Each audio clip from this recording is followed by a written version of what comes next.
சாதாரண காடு இல்லை. இந்த காட்டுக்குள்ள உள்ள போனவங்க யாரும் உயிரோடு திரும்ப வரல. அந்த காட்டுக்குள்ள போன வீரர்கள் எல்லாம் கத்திய பிடிச்சபடி கண்ணை திறந்தபடி அப்படியே கல்லா நின்றுகிட்டு இருக்காங்க. அந்த காட்டுக்குள்ள ஒரு மந்திர டிராகன் இருக்குன்னு முழு ராஜ்யமே பேசிக்கிட்டு இருக்கு. இப்போ இந்த கதையில ஒரு அரசன் இருக்கான். பேரு விக்ரமன். அதிக தைரியம் கொண்டவன். ரொம்ப ஹீரோயிசம் பண்ணுவான். அவனுக்கு ஒரு அழகான பொண்ணு இருக்கா. பேரு மீரா. ரொம்ப அழகானவ, ரொம்ப தைரியமானவ.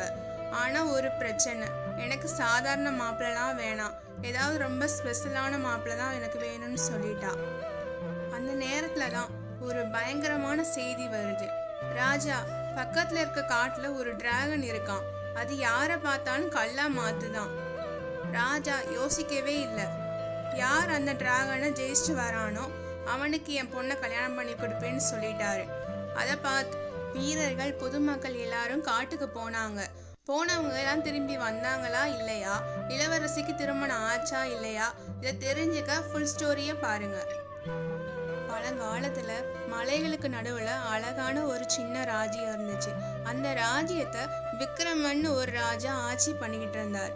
அவர் ரொம்ப தைரியசாலி, ஆனா கொஞ்சம் ஹீரோயிசம் பண்ணுவாரு. அவருக்கு ஒரு அழகான ஒரு பொண்ணு இருந்தா. அழகு, அறிவு, அட்டகாசமான பேச்செல்லாம் இருந்துச்சு. ஆனா ஒரு பிரச்சனை இருந்துச்சு. அவ கல்யாணத்துக்கு ஒத்துக்கவே மாட்றா. எனக்கு சாதாரண ஆள்லாம் வேணாம், ஏதாவது ஸ்பெஷலா இருக்கணும்னு சொல்லிட்டா. அந்த நேரத்துலதான் ஒரு பயங்கரமான செய்தி வருது. ராஜா, பக்கத்துல இருக்க காட்டுல ஒரு டிராகன் இருக்கான். அது யாரை பார்த்தாலும் கல்லா மாத்துதான். ராஜா யோசிக்கவே இல்லை. யார் அந்த டிராகனை ஜெயிச்சுட்டு வரானோ அவனுக்கு என் பொண்ணை கல்யாணம் பண்ணி கொடுப்பேன்னு சொல்லிட்டாரு. அதை பார்த்து வீரர்கள், பொதுமக்கள் எல்லாம் காட்டுக்கு போனாங்க. ஆனா திரும்பி வரல. இந்த செய்தியை கேட்ட மீரா ரொம்ப கோவமாயிட்டா. அப்பா, இது என்ன அநியாயம், நான் யாரையும் கல்யாணம் பண்ணிக்க மாட்டேன்னு சொல்லிட்டு தனியா காட்டுக்கு குதிரையில ஏறி போயிட்டா. இப்போ உங்ககிட்ட ஒரு கேள்வி. யாரும் வெல்ல முடியாத அந்த டிராகனை இளவரசி தனியா போய் ஜெயிச்சாளா இல்ல கல்லா மாறிட்டாளா? மக்கள் சொன்ன மாதிரி டிராகன் உண்மையிலே அரக்கனா இல்ல இதுக்குள்ள ஒரு காதல் ரகசியம் இருக்கா? இதை தெரிஞ்சிக்க ஃபுல் ஸ்டோரியை பாருங்க. காட்டுக்குள்ள மீரா போனதும் ஒரு பெரிய குகை பார்த்தா. அந்த குகைக்குள்ள ஒரு பெரிய பச்சை கலர் டிராகன் இருந்துச்சு. அதுக்கு ரொம்ப பெரிய ரெக்கைகள், தீய கொண்டு வர வாய். அது ரொம்ப சோகமா உட்கார்ந்துருந்துச்சு. மீரா தைரியமா நின்னா. ஹே டிராகன், எல்லாரையும் கல்லா மாத்துற, உனக்கு என்னதான் பிரச்சனை? திடீர்னு அந்த டிராகன் ஒரு அழகான இளைஞனா மாறிடுச்சு. இளவரசி அவனை பார்த்து, நீ ஒரு மனுஷனா? ஆமா, என் பேர் ரகு. நான் மந்திரவாதியோட சாபத்தால தான் டிராகன் ஆனேன். யாராவது என்னை உண்மையா நேசிச்சா மட்டும்தான் நான் மனுஷனா மாற முடியும். ஆனா என்னை பார்த்தா எல்லாரும் பயந்து ஓடுறாங்க. கோபத்துல எல்லாரையும் கல்லா மாத்திரேன். மீரா, அடடா, அப்போ நீ ரொம்ப தனிமையா இருக்கியா? ரகு, ஆமா, 1000 வருஷமா யாரும் என் கூட பேசவே இல்லை. மீரா சிரிச்சா. சரி, இனிமே நான் உன் கூட பேசுறேன். ஆனா நீ எனக்கு ஒரு ப்ராமிஸ் பண்ணணும். நீ இனிமே யாரையும் கல்லா மாத்தக்கூடாது.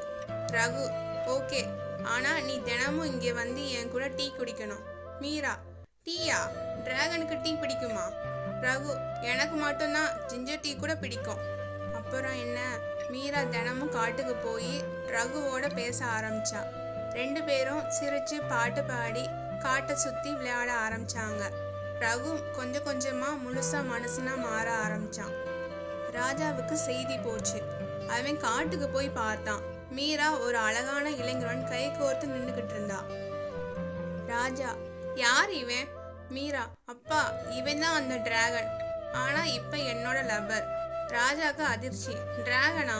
என் மகளுக்கு டிராகன் மாப்பிள்ளையா? ரகு, மாமனார், நான் இனிமே டிராகன் மோட் ஆன் பண்ணா மட்டும்தான் டிராகன், இல்லைன்னா நார்மல் மனுஷன் தான் நானும். ராஜா கொஞ்ச நேரம் யோசிச்சு, சரி, ஆனா உனக்கு ஒரு டெஸ்ட். என் ராஜ்யத்துக்கு ஏதாவது ஆபத்து வந்தா நீ தான் காப்பாற்றணும்னு சொன்னார். அதுக்கு ரகு சரின்னு ஒத்துக்கிட்டான். காலம் கடந்தது. பக்கத்து ராஜ்யத்துல இருந்து படையெடுத்து வந்தாங்க. ரகு டிராகனா மாறி தீயை கொண்டு வந்து எதிரிகளை பயமுறுத்தி ஓட விட்டான். ஆனா யாரையும் கல்லா மாத்தல.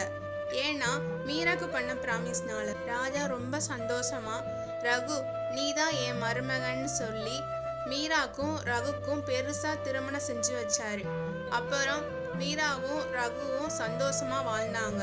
வாரம் காட்டுக்கு போய் ஜிஞ்சர் டீ குடிச்சுக்கிட்டு சில நேரம் டிராகன் மோட்ல பறந்து காட்டை சுத்தி வந்தாங்க.